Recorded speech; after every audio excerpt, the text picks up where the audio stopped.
وهاد التريد بالتريد او الرقاق بالحديد بالحداد. انا بغيت نديره بطريقه اخرى، بغيت نديره بالطاجين، درته وسيته، درت تجربه ونجحت معايا ما شاء الله، وخرج كيما اللي نخدمه. ديجاني خدمته في القناه تاعي بصح ماشي كيما هاك، وخدمته ونجح معايا ما شاء الله. تقدري ديري كميه كثيره بهذه الطريقه.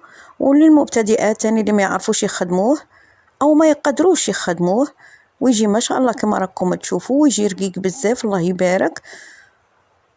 ودرته وعجبهم في الدار، جا ما شاء الله بسم الله على بركة الله. دي كاس ونص، انا جربت كمية قليلة وانتم لا عجبكم ديروا كمية كبيرة. انا درت هنا